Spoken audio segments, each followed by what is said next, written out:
दोस्तों, 29 जनवरी जया एकादशी 2026 के दिन बिना किसी को बताएं चुपचाप गाय को खिला देना। यह एक गुप्त चीज, इतना पैसा आएगा कि संभाल नहीं पाओगे।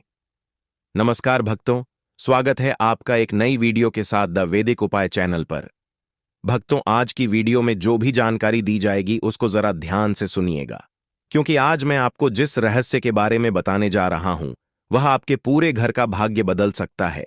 भक्तों, जया एकादशी के दिन चुपचाप गाय को खिला दें। एक छोटी सी चीज, 1 महीने में करोड़पति बन जाओगे। भक्तों, अगर आपका भी साल 2025 गरीबी में गुजारा है और आप भी चाहते हो कि साल 2026 हमारे लिए धन के सभी रास्ते खोलते चला जाए, तो आज का वीडियो आपको पूरा देखना होगा। भक्तों, क्या आपको कभी कभी ऐसा लगता है कि आप जिस चीज को हाथ लगाते हैं वह मिट्टी बन जाती है? मेहनत तो आप बहुत ज्यादा करते हैं, लेकिन उसका आपको फल रत्ती भर भी नहीं मिलता। अगर आपके घर में धन आता है और वह टिकता नहीं है, कारोबार अच्छा नहीं चल रहा है, चारों तरफ कंगाली छाई हुई है। अगर आपकी भी यही कहानी है और आप अपनी किस्मत को कोस कोस कर थक चुके हैं, तो ठहर जाइए। बस 10 मिनट के लिए अपनी सारी चिंताओं को भूल जाइए, क्योंकि आज ऐसी जानकारी बताने जा रहे हैं जो अभी तक आपको कोई नहीं बताया होगा। एक ऐसी किस्मत को चमकने वाली तारीख मैं आपको बताने जा रहा हूं। वह तारीख नहीं बल्कि आपकी सोई हुई किस्मत की चाबी है। 29 जनवरी 2026। जी हां, यह वह दिन है जब ब्रह्मा जी ने खुद किस्मत लिखने वाली कलम को दोबारा स्याही में डुबोया था। यह वह दिन है जब अगर आपने चुपके से बिना किसी को बताए गौ माता को एक खास चीज खिला दी, तो यकीन मानिए अगले 24 घंटों में आप वह चमत्कार देखेंगे जिसकी कल्पना आपने सपने में भी नहीं की होगी। दोस्तों, आज हम बात करने जा रहे हैं उस दिव्य और चमत्कारी दिन के बारे में जिसका इंतजार न केवल मनुष्य बल्कि देवता भी करते हैं। 29 जनवरी 2026 जया एकादशी के दिन। दोस्तों, यह तारीख अपने मन मस्तिष्क में बैठा लीजिए, क्योंकि यह दिन आपके जीवन में वह बदलाव ला सकता है जिसके सपने आप पिछले कई वर्षों से देख रहे हैं। तो आज है मौका आपके लिए। इस मौके को अपने हाथ से ना जाने दें और बस ज्योतिष शास्त्र के अनुसार कर लेंगे यह गुप्त उपाय। आज हम बात करेंगे जया एकादशी की, एक ऐसी एकादशी जो न केवल पापों का नाश करती है, बल्कि अगर इस दिन गौ माता को, यानी जिसके शरीर पर 33 करोड़ देवी देवताओं का वास है, वह है गौ माता। अगर इस दिन आपने गाय को एक विशेष चीज खिला दी जाए तो मनुष्य की किस्मत पलटने में देर नहीं लगती। भक्तों, पूज्य गुरु जी ने अभी अभी अपनी एकादशी की कथा में बताया है कि शास्त्रों में साफ साफ अक्षरों में कहा गया है कि जया एकादशी के दिन किया गया छोटा सा भी उपाय सीधा भगवान विष्णु के चरणों तक पहुंचता है। लेकिन समस्या यह है कि हम में से अधिकतर लोग सही विधि और सही समय नहीं जानते। लोग वीडियो को आधा अधूरा देखते हैं, बीच में छोड़कर चले जाते हैं और फिर कहते हैं कि हमें फल नहीं मिला। इसलिए आज हमारा आपसे एक ही निवेदन है कि आज इस वीडियो को पूरा देखिएगा। भक्तों, पूज्य गुरु जी ने कहा है कि हमारा काम आपको एक सही सलाह और सही रास्ता दिखाना है। अब आप उसे सलाह को मानिए ना मानिए, आपकी मर्जी है। लेकिन भक्तों, गुरु जी तो यही कहते हैं कि मन लगे तो आपका बेड़ा पार हो जाएगा। आज की जो जानकारी है उसे जानकारी के एक एक शब्द में एक रहस्य छिपा है। अगर आपने एक भी सेकंड स्किप किया तो हो सकता है आप वह मुख्य बात मिस कर दें। इस वीडियो को मैं जो आपकी परेशानियों का हल बन सकती थी। तो चलिए, अब तो आपका ज्यादा समय बर्बाद ना करते हुए जानकारी आरंभ करते हैं और जानते हैं कि आखिर 29 जनवरी को ऐसा क्या होने वाला है और आपको क्या करना है। सबसे पहले तो यह समझ लीजिए कि 29 जनवरी 2026 को पड़ने वाली यह जया एकादशी इतनी खास क्यों है। दोस्तों, हिंदू धर्म में साल में 24 एकादशियां होती हैं, लेकिन माघ महीने के शुक्ल पक्ष की जया एकादशी का महत्व सबसे अलग है। इसे जया इसलिए कहा जाता है क्योंकि यह जीव को हर काम में विजय दिलाती है, चाहे वह मुकदमा हो, कर्ज की समस्या हो, नौकरी की परेशानी हो या फिर घर में कलह क्लेश हो। इस एकादशी का व्रत और इस दिन किया गया गौ माता का सेवन आपको हर क्षेत्र में जीत दिलाता है। लेकिन क्या आप जानते हैं कि इस एकादशी की शुरुआत कैसे हुई? इसके पीछे बहुत ही हैरान करने वाली और दिलचस्प कथा है जो आपको सुननी ही चाहिए, ताकि आप समझ सके कि इस दिन का प्रभाव कितना गहरा है। प्राचीन काल की बात है। स्वर्गलोक में देवराज इंद्र का दरबार लगा हुआ था। वहां चारों तरफ खुशियां थीं, गंधर्व गाना गा रहे थे और अप्सराएं नृत्य कर रही थीं। उस दरबार में माल्यवान नाम का एक बहुत ही सुंदर गंधर्व था और पुष्पवती नाम की एक अत्यंत रूपवती अप्सरा थी। दोनों ही अपनी कला में निपुण थे। लेकिन कहते हैं ना कि प्रेम और मोह किसी को भी अपने कर्तव्य से भटका सकता है। ऐसा ही कुछ वहां हुआ। जब माल्यवान और पुष्पवती एक दूसरे के सामने आए तो एक दूसरे के प्रेम में इतना खो गए कि उन्हें यह भी होश नहीं रहा कि वह देवराज इंद्र के सामने हैं। उनका सुर ताल बिगड़ गया, उनके नृत्य में गलतियां होने लगीं, वह मर्यादा भूल गए। यह देखकर देवराज इंद्र को बहुत क्रोध आया। उन्हें लगा कि यह मेरा अपमान है। उन्होंने उसी समय दोनों को श्राप दे दिया। इंद्र ने कहा कि तुम दोनों ने स्वर्ग की मर्यादा भंग की है, इसीलिए मैं तुम्हें श्राप देता हूं कि तुम अभी इसी वक्त स्वर्ग से गिर जाओगे और पृथ्वी पर जाकर पिशाच योनि में निवास करोगे। दोस्तों, पिशाच योनि बहुत ही कष्टदायक होती है, जिसमें न खाने को मिलता है न पीने को, बस भटकना पड़ता है। श्राप मिलते ही दोनों वहां से नीचे गिर गए और हिमालय पर जाकर गिरे। वहां ठंड इतनी ज्यादा थी कि हड्डियां कांप जाएं। वह दोनों पिशाच बन चुके थे। उनका रूप बदल चुका था। वह भूख और प्यास से तड़प रहे थे, लेकिन उन्हें कुछ मिल नहीं रहा था। वह दिन माघ महीने की शुक्ल पक्ष की एकादशी का दिन था। संयोग देखिए कि उस दिन उन दोनों ने सुबह से कुछ नहीं खाया था, ना ही पानी पिया था, क्योंकि वहां कुछ था ही नहीं। ठंड के मारे वह पूरी रात जागते रहे, भगवान को याद करते रहे और अपने किए पर पछतावा करते रहे। उन्होंने जाने अजाने में जया एकादशी का व्रत रख लिया था और पूरी रात जागरण भी कर लिया था। सुबह होते ही चमत्कार हुआ। भगवान विष्णु उनके पछतावे और अनजाने में किए गए व्रत से प्रसन्न हो गए। उन्होंने अपनी शक्ति से दोनों को वापस उनका सुंदर रूप लौटा दिया और उन्हें पिशाच योनि से मुक्ति मिल गई। जब वह वापस स्वर्ग पहुंचे तो देवराज इंद्र भी हैरान रह गए। उन्होंने पूछा कि कैसे संभव हुआ। तब माल्यवान ने बताया कि यह सब जया एकादशी के व्रत का प्रभाव है। दोस्तों, जब बिना सोचे समझे, बिना किसी तैयारी के किए गए व्रत से पिशाच योनि छूट सकती है, तो जरा सोचिए, अगर आप संगीत पूरे विधि विधान और श्रद्धा के साथ 29 जनवरी 2026 को यह व्रत रखेंगे और गौ माता की सेवा करेंगे तो आपके जीवन के दुख क्यों नहीं दूर होंगे। यह कथा हमें बताती है कि इस दिन की ऊर्जा कितनी सकारात्मक होती है। अब बात करते हैं सबसे महत्वपूर्ण विषय पर। गौ माता गाय हमारे सनातन धर्म में सिर्फ एक पशु नहीं है, वह साक्षात देवताओं का मंदिर है। कहा जाता है कि गाय के शरीर में 33 कोटि देवी देवता निवास करते हैं।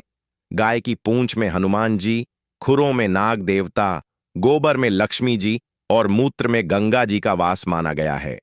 जया एकादशी के दिन अगर आप गौ माता को वह एक चीज खिला, संगीत देते हैं जो मैं अब आपको बताने जा रहा हूं, तो समझिए आपने 33 कोटि देवताओं को भोग लगा दिया।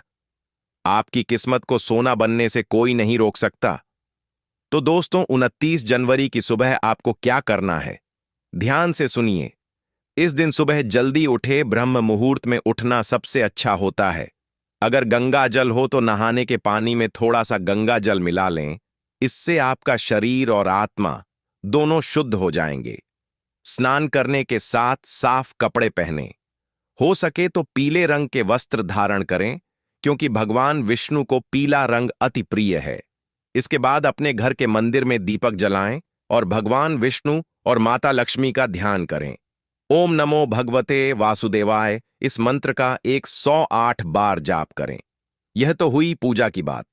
अब आते हैं उस मुख्य उपाय पर जो आपको गौ माता के साथ करना है। दोस्तों, माघ का महीना ठंड का महीना होता है। इस मौसम में शरीर को गर्मी देने वाली चीजें खाई जाती हैं। शास्त्रों के अनुसार जया एकादशी पर तिल और गुड़ का बहुत महत्व है। कहा जाता है कि इस दिन तिल का दान करने से जन्म जन्मांतर के पाप कट जाते हैं। तो आपको क्या करना है, आपको घर में गेहूं के आटे की एक बड़ी सी रोटी बनानी है। ध्यान रखें, यह रोटी ताजी होनी चाहिए, बांसी नहीं। जब आप रोटी बना लें तो उसके ऊपर थोड़ा सा शुद्ध देसी घी लगाएं। देसी घी ना हो तो आप थोड़ा सा दूध भी लगा सकते हैं, लेकिन घी सर्वोत्तम है। अब इस रोटी के ऊपर आपको रखना है थोड़ा सा गुड़ और थोड़े से काले तिल। जी हां, काले तिल और गुड़। यहां एक बात का विशेष ध्यान रखें। जब आप गुड़ और तिल रोटी पर रखें तो अपने मन में अपनी उस इच्छा को याद करें जो बरसों से पूरी नहीं हो रही है।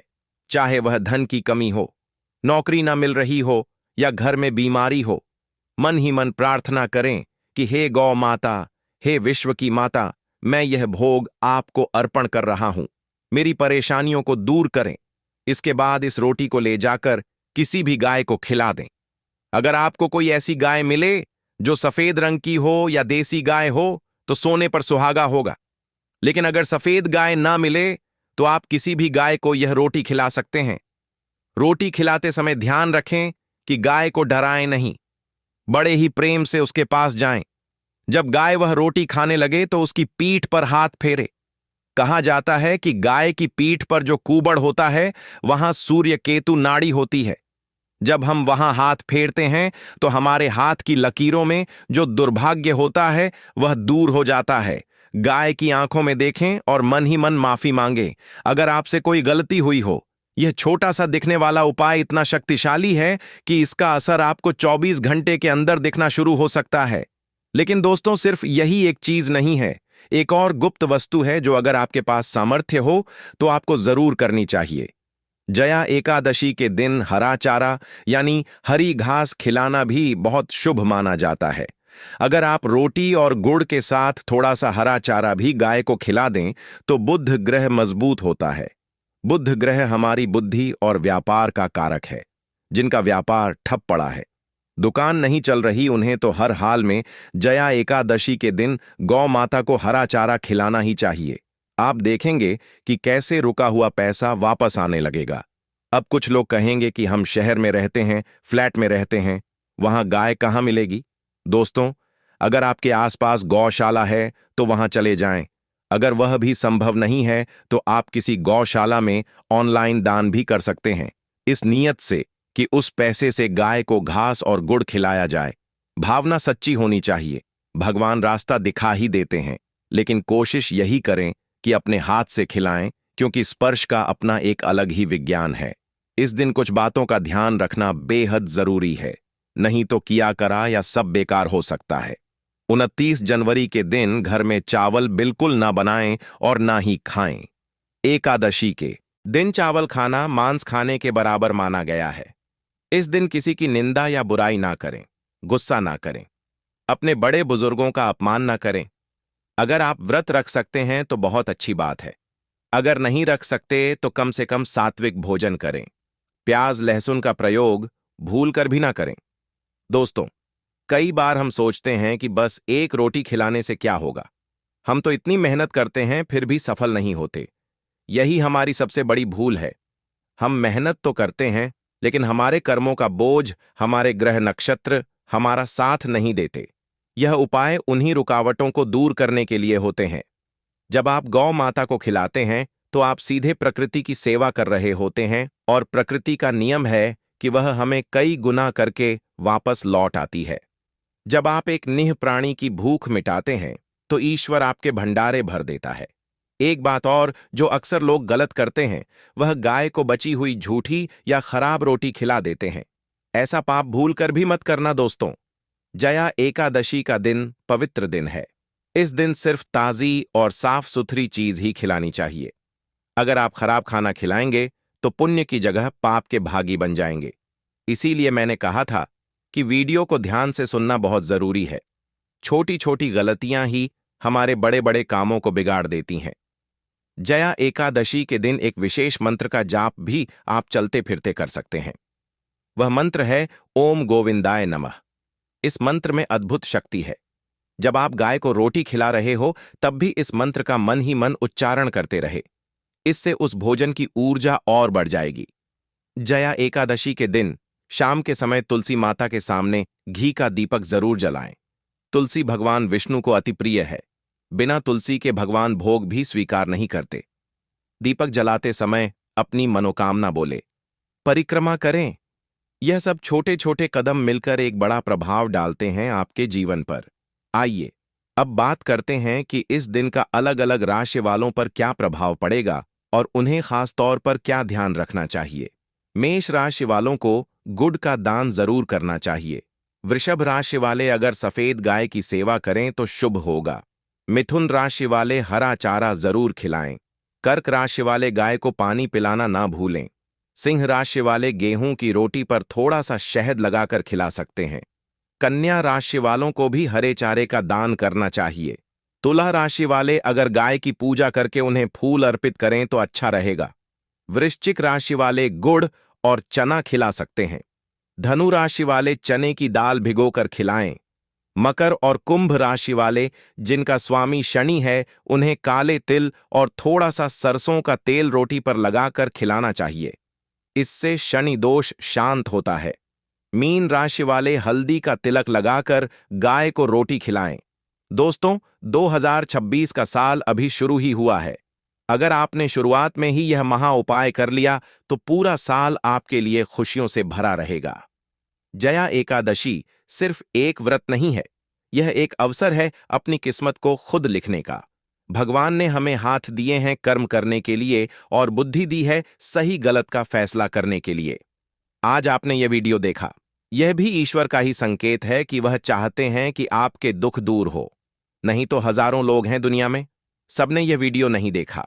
आपने देखा, इसका मतलब है कि आपका समय बदलने वाला है। बस जरूरत है तो थोड़े से विश्वास और सही कर्म की। याद रखिए, 29 जनवरी को गुरुवार का दिन भी हो सकता है या आसपास का दिन हो, लेकिन एकादशी तिथि सबसे महत्वपूर्ण है। दिन कोई भी हो, तिथि का मानना जरूरी है। और हां, इस वीडियो को अपने तक सीमित मत रखिएगा। इसे अपने दोस्तों, रिश्तेदारों और परिवार वालों के साथ शेयर जरूर कीजिएगा। क्या पता आपके एक शेयर से किसी और की जिंदगी बदल जाए। और शास्त्रों में लिखा है कि धर्म का प्रचार करना भी धर्म करने के बराबर ही होता है। जब आप किसी को अच्छी राह दिखाते हैं तो उसका आधा पुण्य आपको भी मिलता है। अंत में मैं बस यही कहूंगा कि जीवन में उतार चढ़ाव तो आते रहते हैं। कभी दिन अच्छा होता है, कभी बुरा। लेकिन जो लोग ईश्वर पर भरोसा रखते हैं और नियमित रूप से धार्मिक कार्यों में लगे रहते हैं, उनका बुरा वक्त भी आसानी से कट जाता है। गौ माता की सेवा से बढ़कर इस धरती पर कोई सेवा नहीं है। वैज्ञानिक भी मानते हैं कि गाय के पास रहने से हमारा तनाव कम होता है, रक्तचाप सामान्य होता है और मन को शांति मिलती है। तो यह सिर्फ धार्मिक नहीं बल्कि वैज्ञानिक रूप से भी लाभदायक है। तो दोस्तों, तैयार हो जाइए। 29 जनवरी 2026 के लिए अपनी सामग्री पहले से लाकर रख लीजिए। गुड़, तिल, गेहूं का आटा सब तैयार रखें। सुबह आलस मत कीजिएगा, जल्दी उठकर नहा धोकर पूरे भक्ति भाव से इस उपाय को कीजिएगा। मैं दावे के साथ कह सकता हूं कि अगली एकादशी आने तक अत्यंत पुण्यकारी माना गया। विशेष रूप से माघ मास की एकादशी पर किया गया तर्पण पितरों को अत्यधिक तृप्ति प्रदान करता है। इस एकादशी की महिमा का एक प्रसिद्ध प्रसंग भी मिलता है, जिसमें 2 गंधर्व श्रापवश पिशाच योनि को प्राप्त हो गए थे। अज्ञानवश उनसे जया एकादशी का व्रत और रात्रि जागरण हो गया। इस व्रत के प्रभाव से द्वादशी के दिन उनका श्राप समाप्त हो गया और उन्हें पुनः दिव्य स्वरूप की प्राप्ति हुई। इससे यह स्पष्ट होता है कि जब अनजाने में किए गए व्रत से इतना बड़ा फल प्राप्त हो सकता है, तो जो व्यक्ति श्रद्धा और संकल्प के साथ इस व्रत को करता है, उसके पुण्य का अनुमान लगाना भी कठिन है। अब प्रश्न उठता है कि इस व्रत को कैसे किया जाए।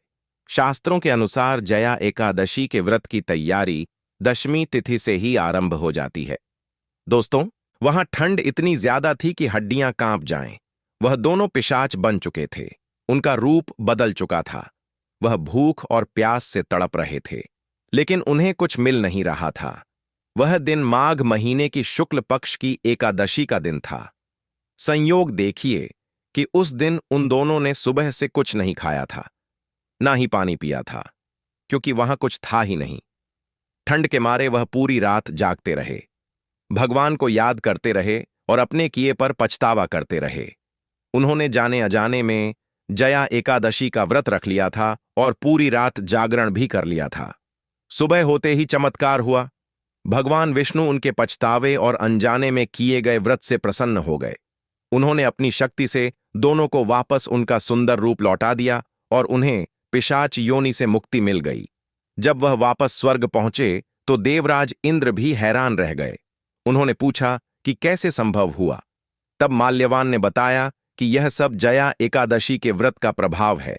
दोस्तों, जब बिना सोचे समझे, बिना किसी तैयारी के किए गए व्रत से पिशाच योनि छूट सकती है, तो जरा सोचिए, अगर आप संगीत पूरे विधि विधान और श्रद्धा के साथ 29 जनवरी 2026 को यह व्रत रखेंगे और गौ माता की सेवा करेंगे, तो आपके जीवन के दुख क्यों नहीं दूर होंगे। यह कथा हमें बताती है कि इस दिन की ऊर्जा कितनी सकारात्मक होती है। अब बात करते हैं सबसे महत्वपूर्ण विषय पर। गौ माता, गाय हमारे सनातन धर्म में सिर्फ एक पशु नहीं है, वह साक्षात देवताओं का मंदिर है।